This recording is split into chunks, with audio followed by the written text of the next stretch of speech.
This show is listener supported. You can join us and help our show grow to support more adoptees by going to adopteeson.com/partner. You're listening to Adoptees On, the podcast where adoptees discuss the adoption experience. This is episode 102, Maeve. I'm your host, Haley Radke. Maeve Kelly is back on the show with us today, giving us some huge updates. She was a favorite guest in season 1 of the podcast, sharing about her secondary rejection from her first mother.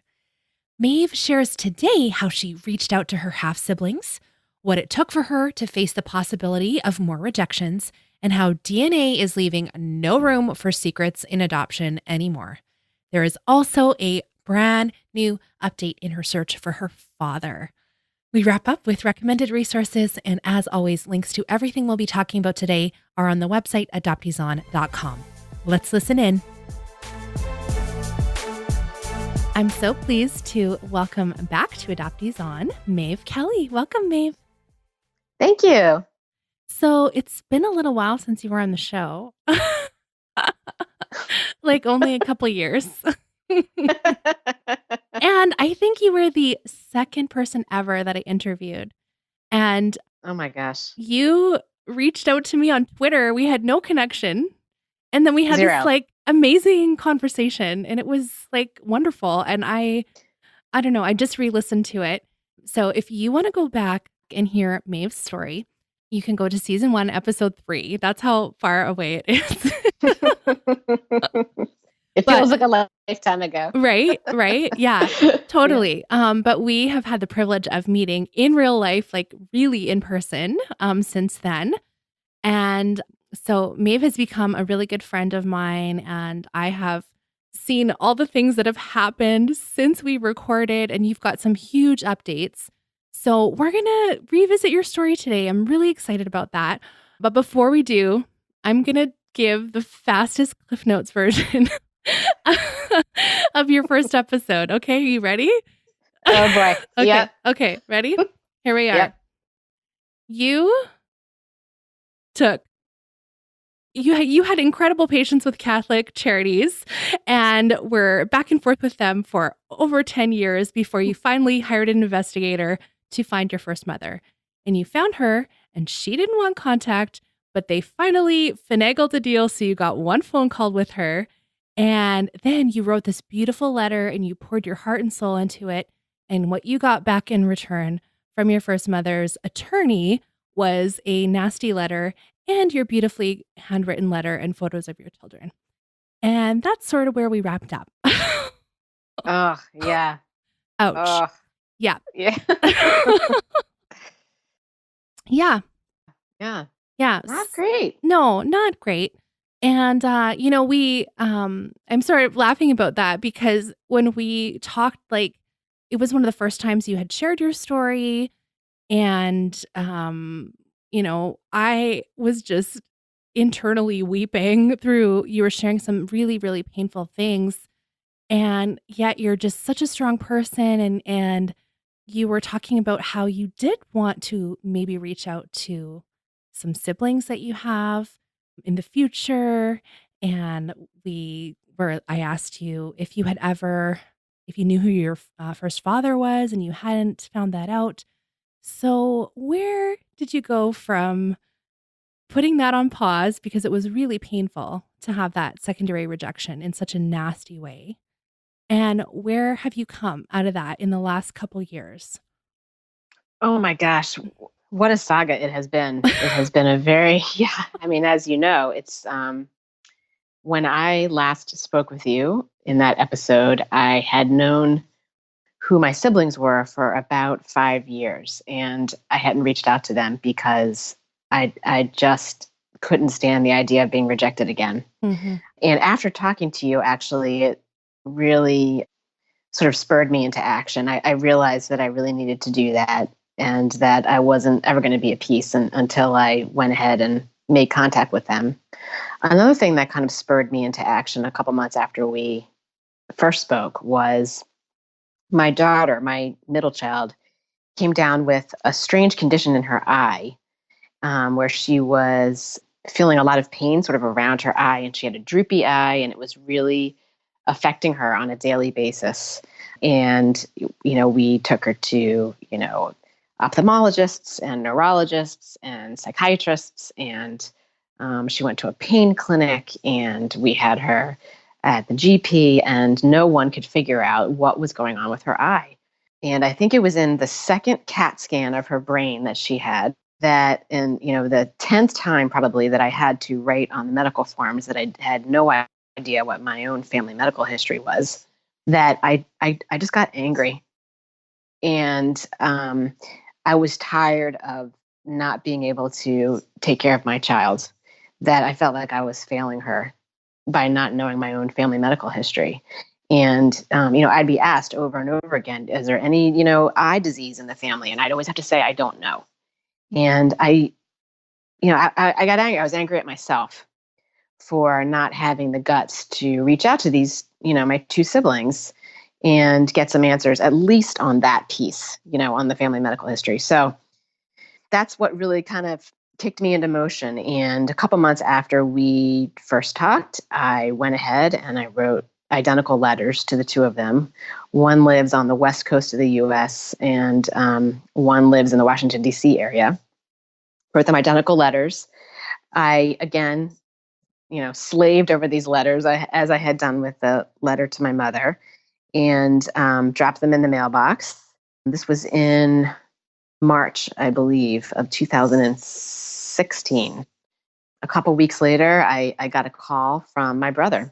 He called me and said he had gotten the letters, and that, he and my sister had talked, that they had no idea of my existence. They were completely shocked.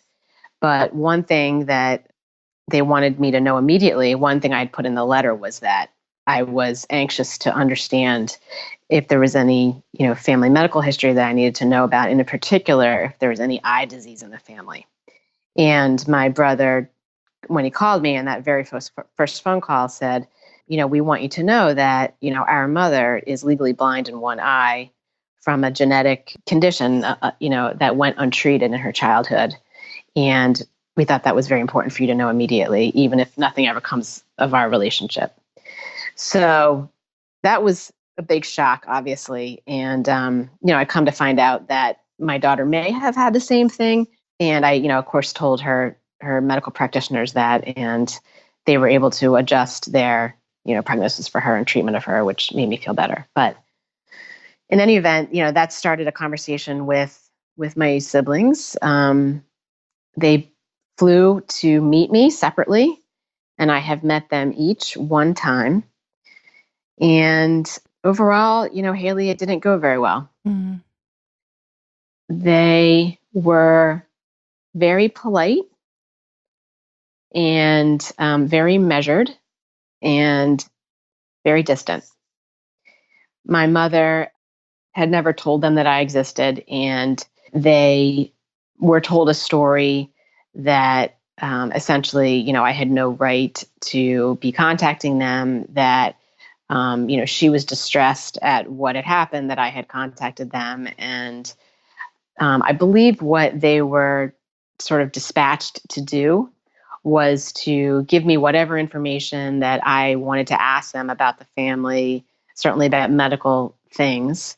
And then, they were, I think, dispatched to be the go-between between me and my mother.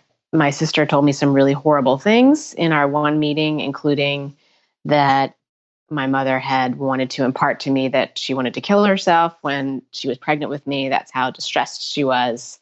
My sister looked at me in the face and said, your father offered to pay for an abortion, and told me that I really needed to understand where, our mother was coming from. And did I understand, had I ever, read anything about the baby scoop era? Had you ever read it? Yeah, exactly. Do I, looked at me and suggested that I really needed to understand where she was coming from. Hmm. And, I, of course, held back. But she was, of the two, my brother was more kind. My sister, despite the fact that we look very, very much alike, really was very cold. And that's kind of the way it's stood. I've tried to reach out to them again. I've had a little bit of success with my brother. He's been a little more open. We've had some texts and we've had a few phone calls here and there over the years. He seems like a really good person. My sister really has just completely ignored me. So that's been really hard. Mm-hmm. They neither one of them was very open with sharing anything else about the family. Of course, my mother doesn't want to have anything to do with me. And I tried to ask my brother if he would intercede for me with regard to who my father was and see if she would be willing to tell me that. And his response was, she's not willing to tell you who he is. She considers this to be a closed adoption. I remember those words quite well. This was a closed adoption, and you are a chapter in her life that she does not wish to open again. So, yeah, that didn't go really well. I don't think that will be on Long Lost Family. I don't think that's the heartwarming reunion that we see on reality TV. Oh my goodness. So that didn't go very well. I don't understand. I don't know. To me, just even them agreeing to meet with you like in person, felt so hopeful when we had talked about it, in real time about these things happening. And I mean, I know you said they're sort of like, it's almost like the hired goons your mom like hired, to Yeah. like take care of the problem.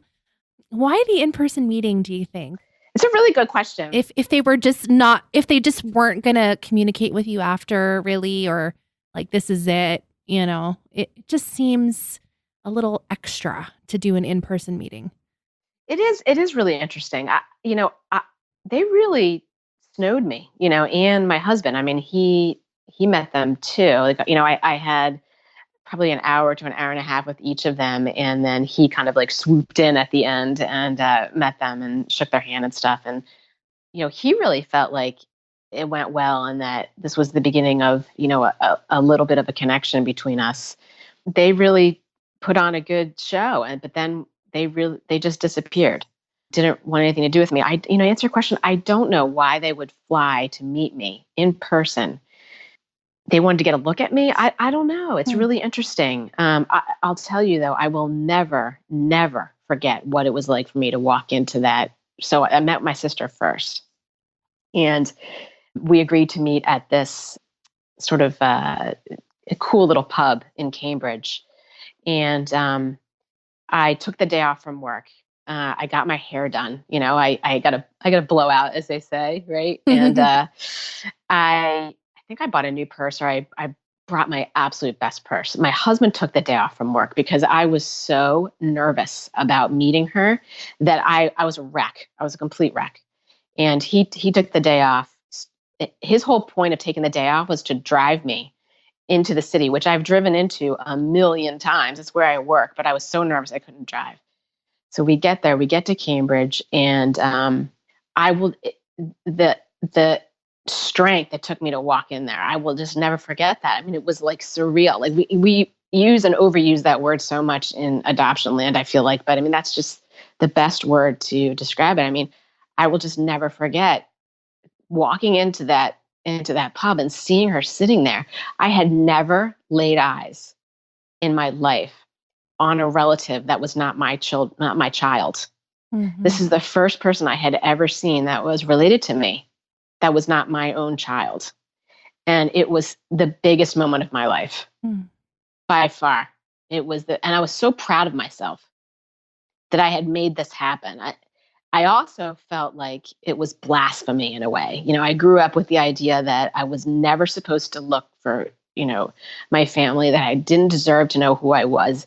It wasn't anything that anyone said to me. It was just an unspoken understanding, the way that I grew up. Mm-hmm. It was sinful or something wrong with me if I wanted to know who I was. I mean, and certainly every avenue was blocked for me. I had to move heaven and earth to find her to begin with. So the idea that this was actually happening, that I was actually laying eyes on her and meeting her, was shocking and surreal and so exciting and emotional and the biggest moment of my life. Mm-hmm. I will never forget. I will never forget looking at her, and I was like looking at myself. It was incredible. You look so much alike, so much alike. Oh my goodness, do we ever? It is, Mm-hmm. and what's really interesting too, the whole time is, we had this waitress, and I was dying for her to say something like, "Wow, you two must be sisters." Mm-hmm. I was praying. I wanted someone to say it. Mm-hmm. Wow, you two look so much alike. You must be related. Because I've never had that before Yeah. in my whole life. And I wanted to get up on top of the table and start screaming, like, do you just everyone see this? I'm related to someone. I look like someone. Everyone, check this out. I wanted to do like a dance. I mean, it was just, it was great. It was so great. Anyway, I'm off topic. No, I'm trying to picture I'm trying to picture for her going into this meeting with you. Right. And I wonder if she could see that you look like her, or if she's so focused on, okay, let's wrap this up so we don't have to deal with this anymore. Like, was she looking at you like that instead of like, this is my sister? I think it's the wrapping up.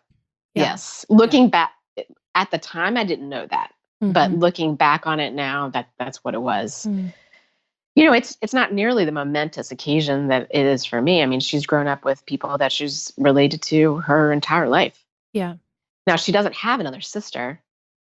I am her only sister. Mm. So I was hoping for that connection, but looking back on it now, it seems pretty obvious that what my mother had done was to tell them to, if you go and meet her and answer whatever questions she has, maybe she'll go away. Mm. And I think they were dispatched to do exactly that. Mm-hmm.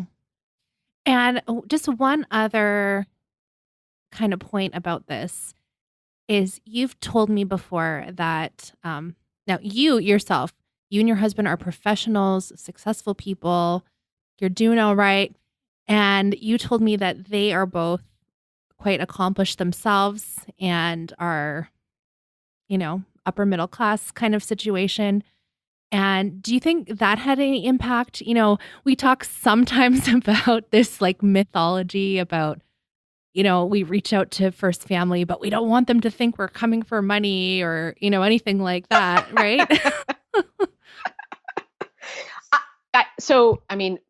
I do think perhaps that may have had an impact on, or that may have been one of the reasons they wanted to meet me, lay eyes on me, like I said, and make sure that I'm not out for money. I'm not crazy.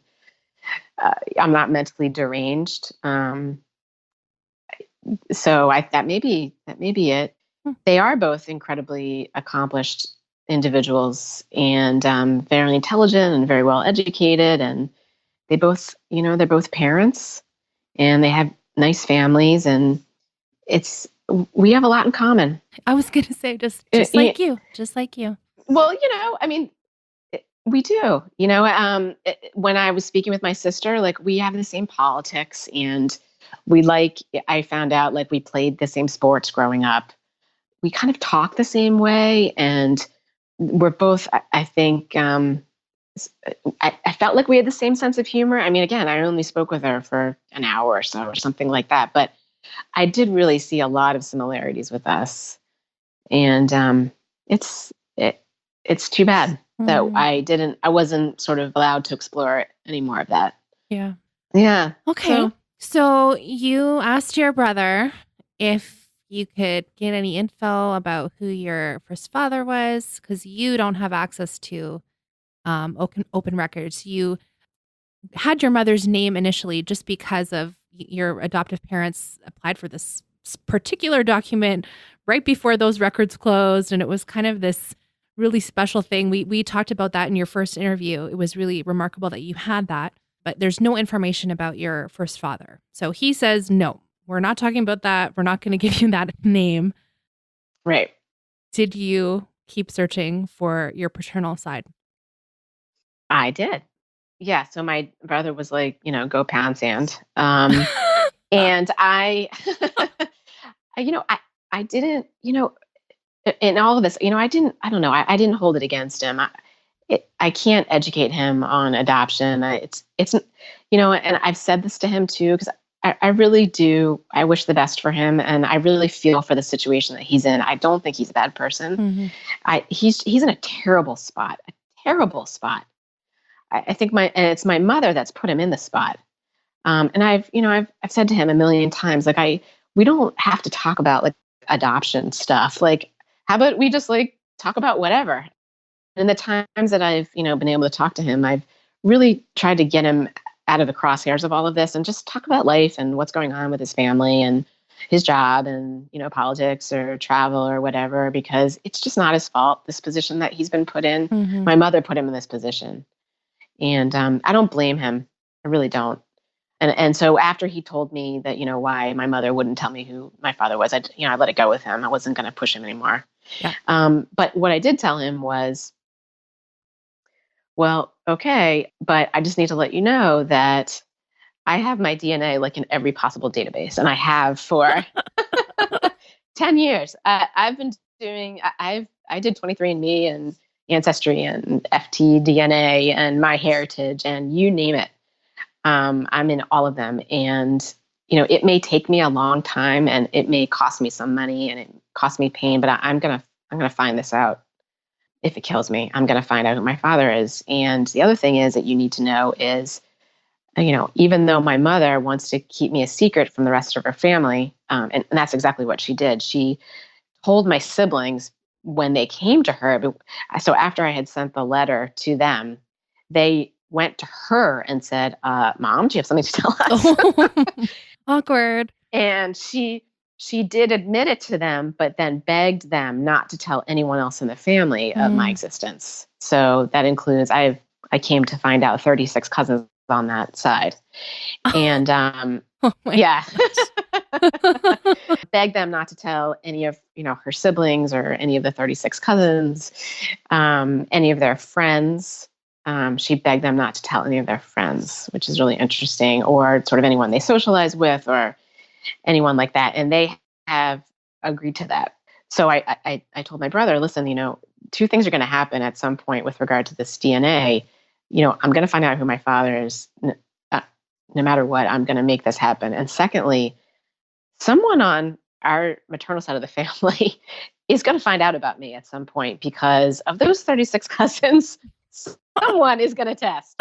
And I am not going to lie to anyone that reaches out to me and says, oh, by the way, who the heck are you? Mm-hmm. So I want you to be prepared for that. And I think you ought to tell our mother that, because that's probably not the way that she would want this information to come out. Well, a couple years, went by, and, nothing happened. Neither side, tested. And I had about 4,000 fourth cousins. And oh my gosh. Is that really what you had? I think I do. Yeah, it's crazy. I had so many fourth to fifth cousins, and it was in the thousands for sure. And then September 16th of 2017, I was set to go to a football game with my son that day, and I hadn't checked 23andMe in a really long time. I just stopped checking because it was kind of depressing. I always had all these fourth cousins, and I just didn't know what to do with it. And I knew maybe I could try to find a search angel, or should I hire someone, or should I get a degree in genealogy? Like, I just don't know what to do. It was just depressing. And suddenly I'd logged into 23andMe, and it said first cousin match. And it gave a full name of a person, a woman, and said it was my first cousin. So this is the closest match I've had. And I Googled her name, sitting there at the computer. And and I'm not exaggerating, Haley, in about 15 minutes, I realized who my father was. Because this woman had such an unusual name, and she had recently written an essay. She's young. She had just graduated from college. And when she was in college, she had written an essay about her heritage and her family and some things like that, and had used, her family's names. And I just Googled the name, which was very unusual, where she was from. She's an only child, and I realized that she was my niece. And I realized that her father is my half brother. And then I realized who my father was, which is his father, so her grandfather. So from this first cousin match, it was really easy for me to figure out that she was my niece and that her grandfather's my father. And this was all publicly available information from Googling her name and just doing a little bit of research on ancestry.com. It has, some family trees, and there's like, yearbooks and things like that online. Yeah. And just based on also just the very scant information that I had about my father, sort of like how old he was, where he grew up, and what he was doing at the time of my conception, I was able to put this all together. And yeah. Oh my gosh. So that all happened September 16th, 2017. And yeah, that was shocking. And then I had to go to the football game with my son, pretend like nothing had happened. Well, I want to come back to that idea a little later on in the interview about pretending like nothing's happening. But so what did you do? So if you get a first cousin match, she gets that same match, yes? So she did. And again, it turns out she's my niece, not my first cousin. Right. But so for about a week, I didn't know what to do. I was kind of waiting for her to reach out to me, and she didn't reach out to me, and she didn't have any other close family matches on there. Like me, she had a bunch of fourth cousins, and then there's me. And I was like, when is this person going to reach out to me and say, hello, who are you? And what I decided to do was, after she hadn't reached out to me, and it seemed like she hadn't logged in, I decided, because she's really young, she was only 22 at the time, just graduated from college. I just didn't feel right about contacting her and laying this information on her. I really had a very strong feeling that she didn't know about me, that no one in the family knew about me. And I didn't feel it was right to me at 49 years old to reach out to this 22-year-old and say, hey, guess what? I'm your aunt. It didn't feel respectful, and I just felt like it was really not my place. So what I decided to do was reach out instead to her father, who's my half brother. And I did that actually, because I'd been so burned by direct contact before with my mother and my maternal siblings. I was working with a counselor, and I asked her, she's a social worker, to make the contact. And so she did. She called my brother, left several messages that he never returned. This went on for like 3 weeks. She kept calling him and leaving messages.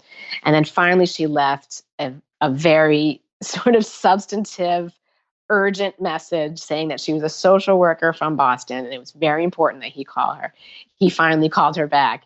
And he told me later the reason he thought that it was just, some kind of scam or something like that. And he wasn't willing to call back a stranger he had never heard of. But then when she left him that very urgent message, he did call her back, and she kind of set up, our first phone call. She explained to him who I was. And we had our first phone call maybe 3 weeks after, the time that I figured out who he was. And then it went from there. And what was that call like? It was much better than the calls and contacts I had had with my maternal siblings, believe it or not. Okay. He also had not known of my existence.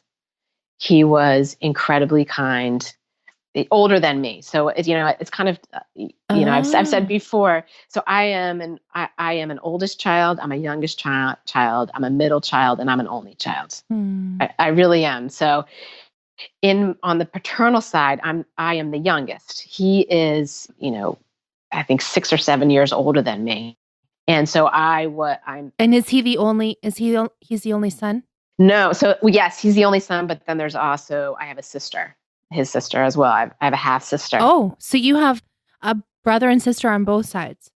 Correct. Okay.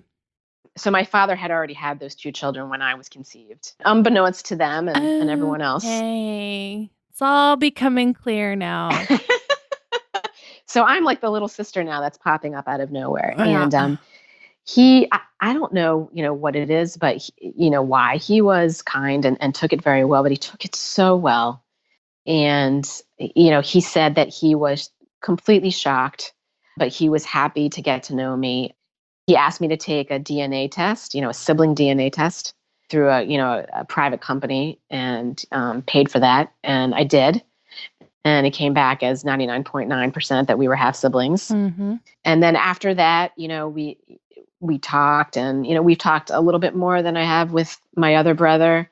It's not a lot, but it's always very open and very kind. And so I've been kind of in contact with him. I've never met him because he lives in Albuquerque.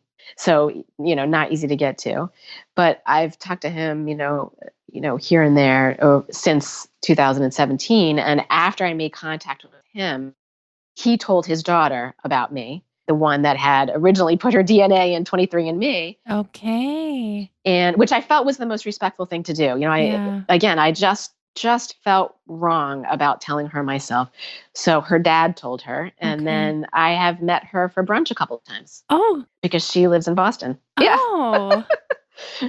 And she's great. She's really great. She's lovely. And do you have any of the, resemblance or little characteristics or anything with her?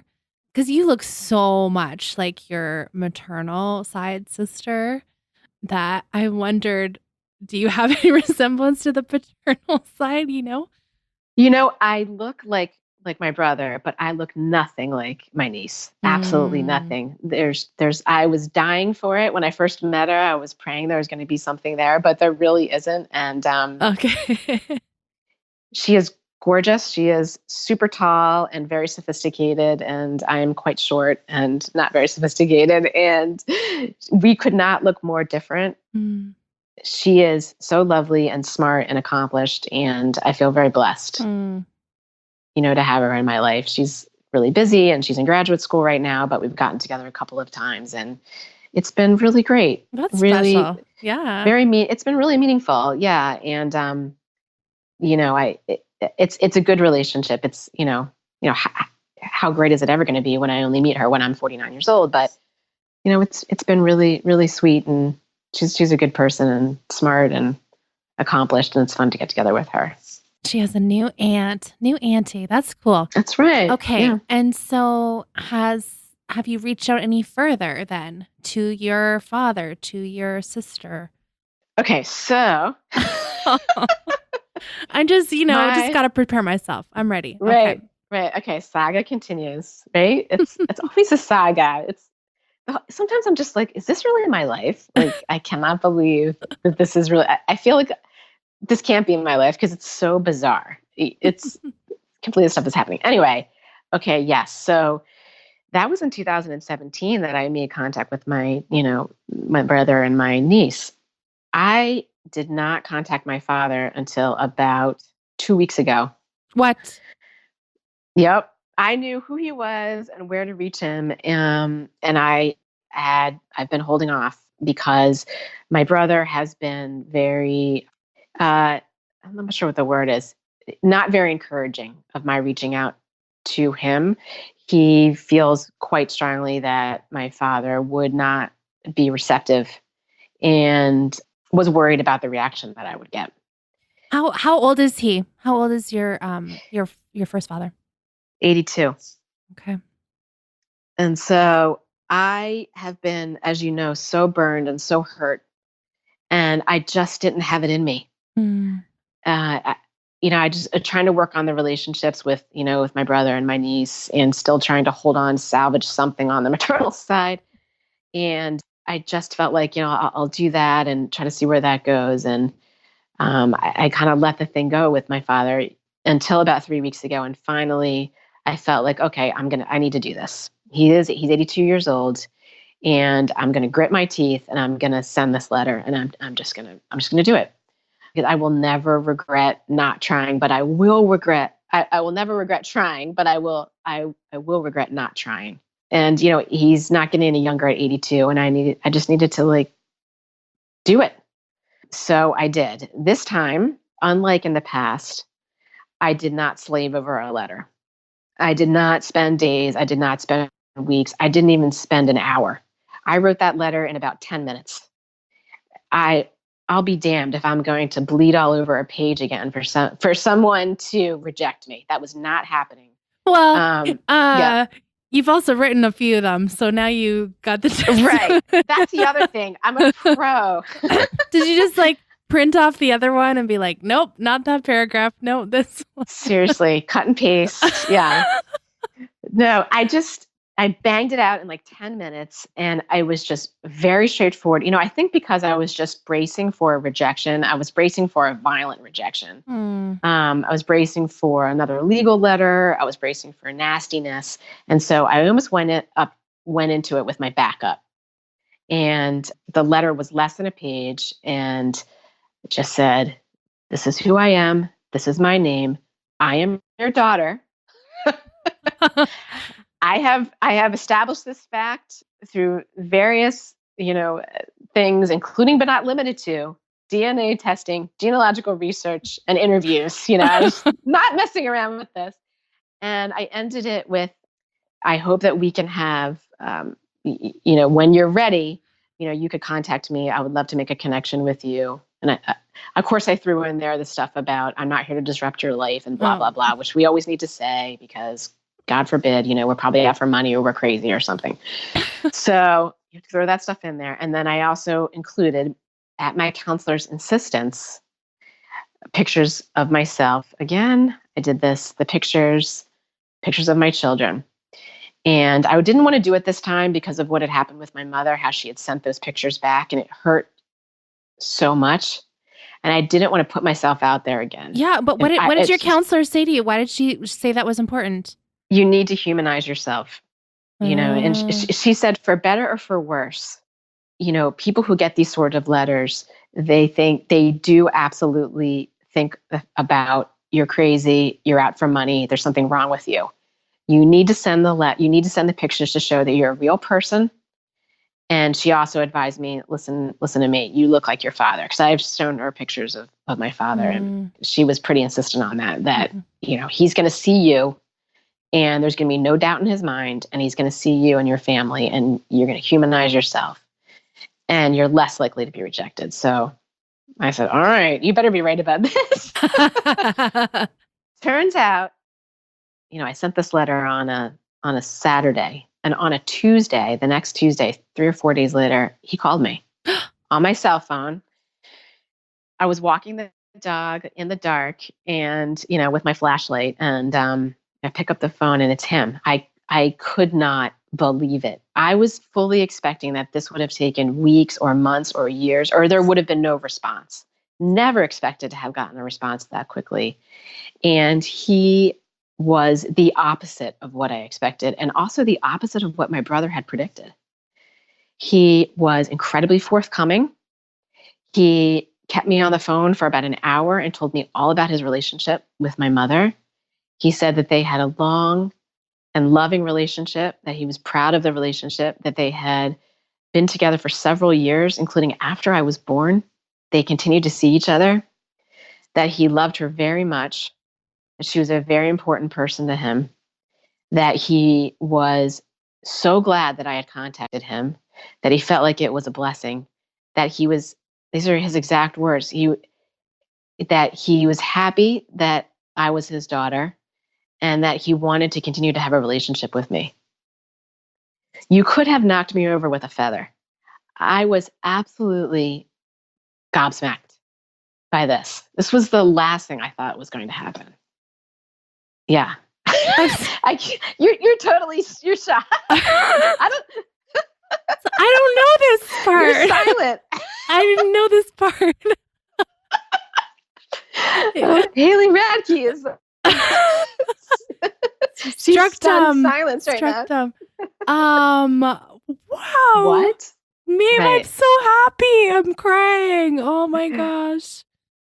Well, though, we have to take this stuff though with a grain of salt, right? I mean, as we've all seen, these reunions, it's such a roller coaster. So I felt like after the call, I really felt like I'd just been hit by a truck because as happy as I'm just bracing for this thing to go south. So many of them go south. And so I'm just trying to steel myself for the roller coaster that I know it's going to be. I am grateful and so thankful and happy and excited about the call. I really am. It's really an incredible turn of events. I never would have expected this ever. I think one of the big differences with him versus my mother was he had, he is remarried. He's been married for 20 years. He had been divorced from the woman that he was married to when he had the relationship with my mother. He's been divorced from her for many years. He's remarried, and he's been remarried for 20 years. And he told me that he had told his current wife about me a long time ago. Okay. And I think that is likely the difference maker, because my mother had never told her husband about me, that I had ever existed. Yeah. And so when I came on the scene, not only did she have to deal with me and her own feelings about me, she also had to reveal me to her husband of almost 50 years. Yeah. That she had kept the secret from him. Mm-hmm. So I think with my father having had told his wife, I think that was likely a big difference maker here, and why he was able to call me right away. I'm sure there are many, many other reasons of why it went the way that it went, but my gut tells me that's a big one. Mm-hmm. Well, let's come back to what I said. We need to talk about this. In your first episode, you talked about putting all our adoptee feelings in a box and sometimes looking at it, but mostly just shoving it to the back of the closet. And you're a busy person, and you have a job, and you have a family, and you have volunteer commitments and work commitments and all of these different things going on. And how do you navigate life when you also have these huge emotional things happening, reaching out and rejection and reaching out again and lukewarm reunion and still searching? I mean, you're getting these hits on Ancestry, and you're at a sports game, and like how do you living your life with all this stuff going on in the background? Not very well at times. I feel like two different people. I really do. I feel completely split in two. I'm my regular person, like during the day when I'm at work and taking care of the kids and taking them to their activities. And I have many lovely friends who have absolutely no idea what's going on in my other life. I compartmentalize, I do. I feel like two different people. I know it's the best thing for me would be to be totally transparent and like tell everyone what I'm going through, but I just can't. I don't know why that is. But I just cannot. I think it's because over the years, sort of the range of reactions that you get when you try to talk about these things, I can't take them. It's enraging to me. It has ruined, friendships for me. So I just don't talk about adoption or anything that's going on with, folks in my real life. So I really need to keep these two things separate. So to answer your question, I don't do it all that well, but I'm doing it. I'm managing. Well, you have built this, you came on the show first with a pseudonym, and we're continuing that. And so now you have like your real life, and you also have the Maeve Kelly online. And yeah, I could see that, feeling like you're two people. That's interesting. I do. I feel like Maeve Kelly is actually the real me, though, to be honest. I really do. I think she's me. I just was never allowed to be her. And it's too late for me to be her. But at the end of the day, like I really do think that's the real me. I appreciate being able to be Maeve Kelly whenever I can and really just be honest with the way I feel. And it's, I guess we all just need to kind of figure out what works for us as individuals. And we're also unique. First of all, we're unique individuals because we're people.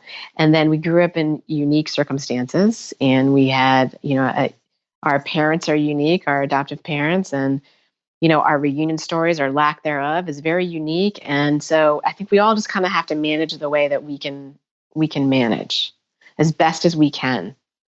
And I get so much out of the connections that I've made in the adoptee world. And I've been able to meet folks in real life, and that has been life-changing for me.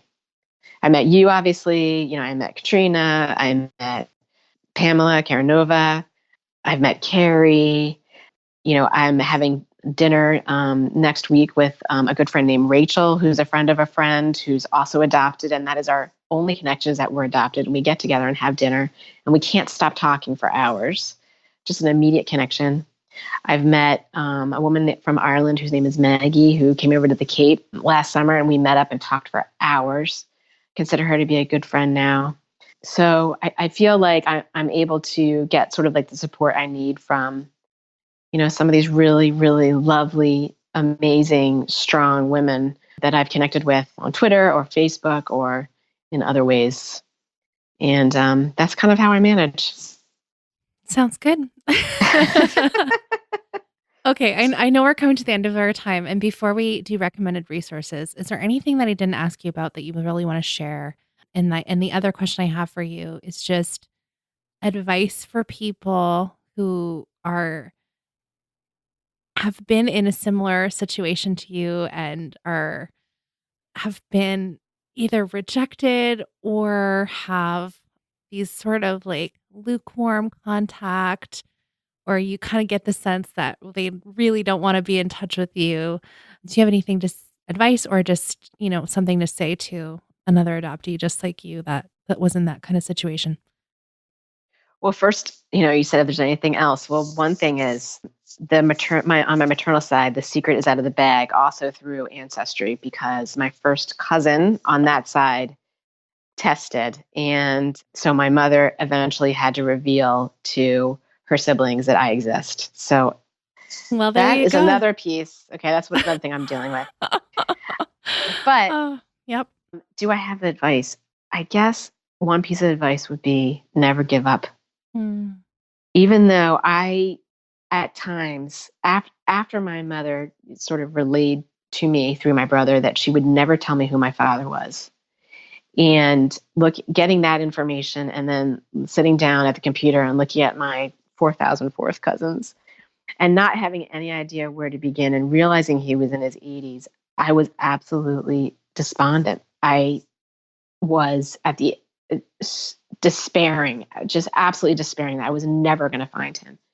And, one day suddenly, it's done. I figured it out in 15 minutes. And so I guess never give up. There are millions of people that are testing every day. And I feel very strongly that the era of closed adoption is coming to a close very rapidly. That secrets are no longer going to be possible in adoption. And I'm looking forward to the end of searches and reunions. I don't think search and reunion should be part of adoption ever again. No one should ever have to search for their family. So I guess that's my one piece, is never give up. And the other thing is with regard to the lukewarm stuff, which I've certainly had my share of. I guess, it's not us, right? We're not the ones that are being rejected. They don't even know us as human beings. It's the situation. And it's really about them and how they feel about themselves. It's never about us as human beings. And so as best as we can, we shouldn't take it personally. And it's too bad for them. It's their loss that they're not able to enrich their lives by getting to know their family member. And it's their loss. As much pain as this has cost you, do you regret reaching out? Oh my gosh, no, never. No, I'm starting to get answers. I'm starting to understand what my first chapter is. I have now seen someone that I'm related to who's not my child for the first time in my life. I'm hoping to go out and meet my father in the next couple of weeks. Oh. And yeah, see him, hear my story, understand where I come from. It has been worth, even for all the pain, it has been worth it by far. I would not change a thing. Okay. Thank you. Thank you so much for sharing that. Okay, let's do recommended resources. So last time you were on, you said 10 things. So today I'm only gonna let you do one.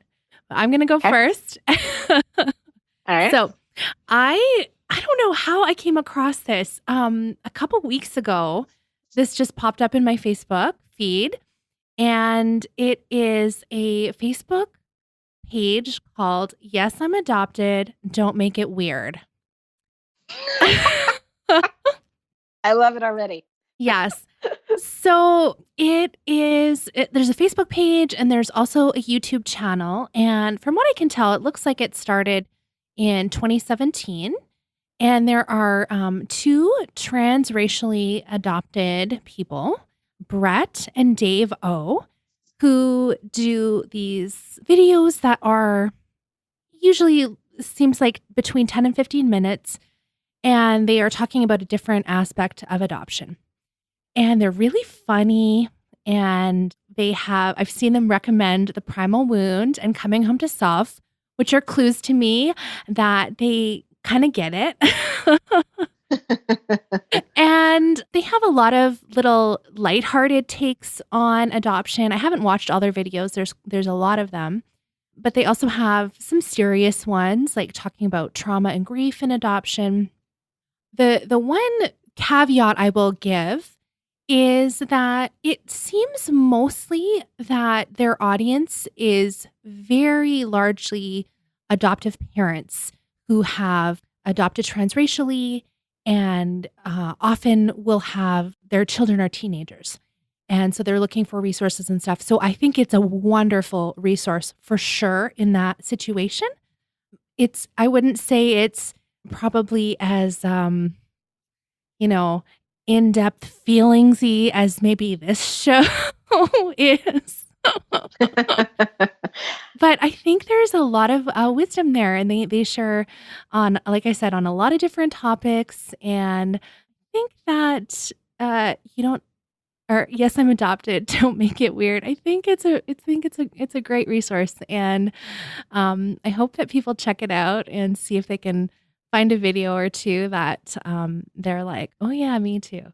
There's one video I was looking back in like the archives from a little while ago or like last year, and it's like the 20 things never to say to an adopted person. There was another one. It was like 10 things that people have said to them that are very like you and I have both heard these things.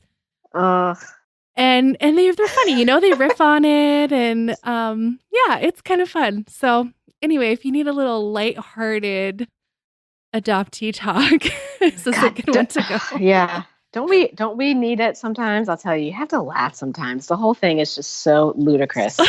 Well, thinking back to the beginning of our interview, and I'm doing this little intro for you, and I'm like, wow, I'm laughing a lot at very painful things. Because you just kind of have to sometimes. Well, you have to. It's just the whole thing is ridiculous. I mean, come on, man. Like, I have to write a letter to my 82-year-old father to be like, hey, guess what? Here I am. I mean, it's just ridiculous. Seriously? Really? Yeah, this is what I have to do? It is. It's crazy. Okay. Your turn. What's your resource for us? I think this resource has already been brought up on your show, and I'm sorry if it has, but I'll say it anyway. I struggle sometimes. Like, what can I do to effectuate change? Like, I don't want to read all the time about sort of how bad I'm feeling about adoption. Like what else can I do to make things better? I don't know. Mm-hmm. And sort of a positive organization resource is Saving Our Sisters, or SOS Adoption as it's called, which is a 501c3 organization out of Florida, started by a first mother who you and I both met at the Indiana Adoption Conference a few years ago. She is so inspiring. She has turned her experience into this wonderful, small, but powerful group of all volunteers who work to support and educate women about the realities of the adoption industry and what adoption separation will really mean for them and their children if they decide to go through it with relinquishment.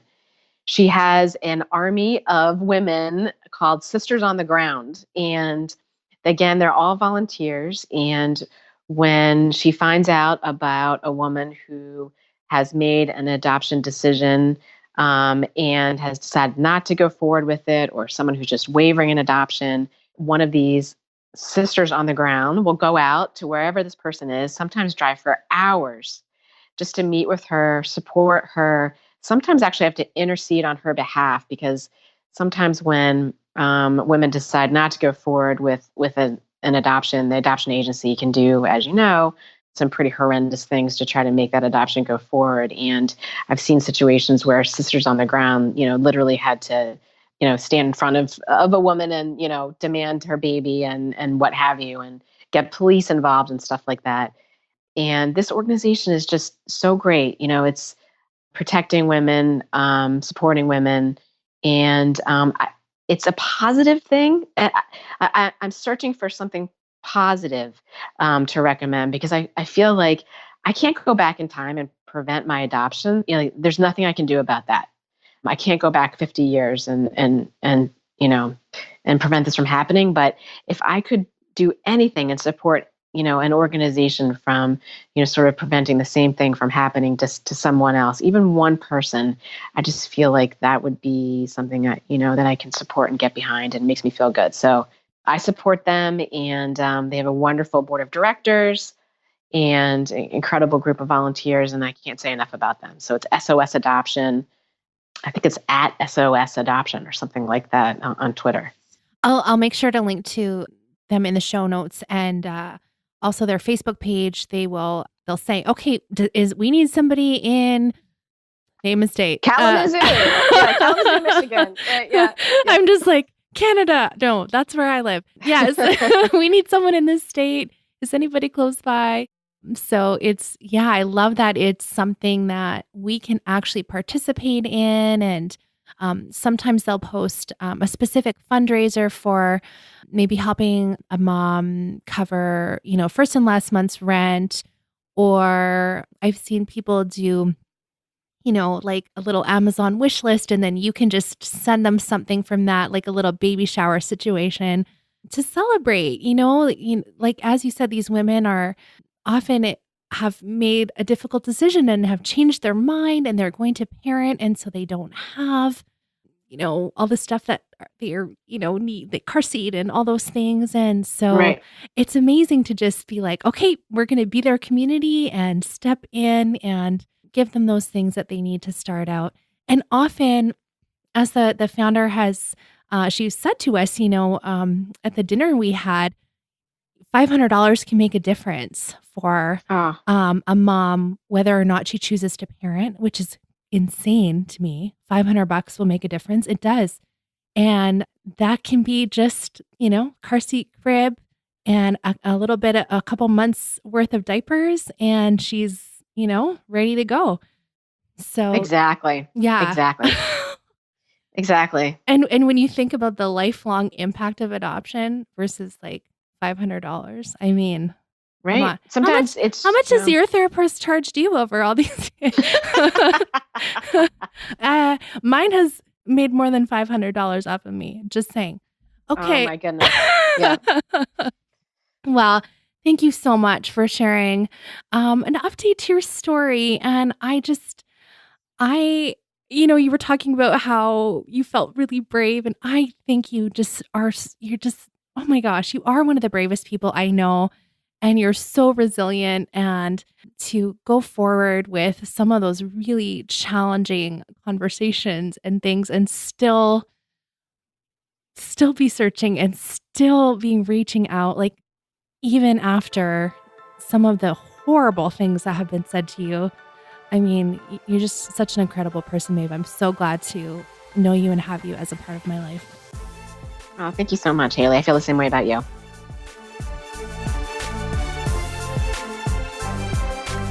I got so excited. I forgot to ask Maeve where we can connect with her online, but she is on Twitter at Maeve Kelly 11, and she's also on Facebook as Maeve Kelly. So you can find her in those places, and I will link to those profiles in the show notes. There is a really exciting in-person meetup coming up in April. If you are going to the American Adoption Congress conference, I would love to see you. I am speaking on Friday, April 5th, and our meetup is going to be on the Thursday. I think there will be details available on the Adoptees On Facebook page. But if you're coming to the conference, just please reach out and let me know so we can say hi in person. And the Adoptees On listener meetup is the perfect place to do that. So again, follow the Adoptees On Facebook page to make sure you get updates about that in-person meetup. So exciting. I love connecting with adoptees in real life. It's one of my most favorite things. Just like Maeve talked about when we got to meet in Indiana, it was just something so special, and I'll remember it forever. I want to say a big thank you to my monthly Patreon supporters. Without your support, I wouldn't be able to do this show every week. And as a thank you, there are different levels of support you can participate in on Patreon. One has a secret Facebook group for adoptees only, where we talk about what's going on in our adoptee life, and people come and ask questions for advice, support, just all of those things. We talk about how to find a good therapist, all kinds of topics. Lots of people navigating reunion stuff. Also, there is another podcast feed that is just for Patreon supporters, and it's called Adoptees Off Script, and it's pretty awesome and fun. So I have regular co-hosts that join with me, and we talk stuff about adoption and personal stuff and not adoption and things that maybe we wouldn't be super comfortable sharing with all of you. But on the Patreon feed, where the audience is a little smaller, sometimes we go a little bit more personal. I'd love to have you as a supporter. Adopteeson.com/partner has all the details for how you can join up there. Thanks so much for listening. Let's talk again next Friday.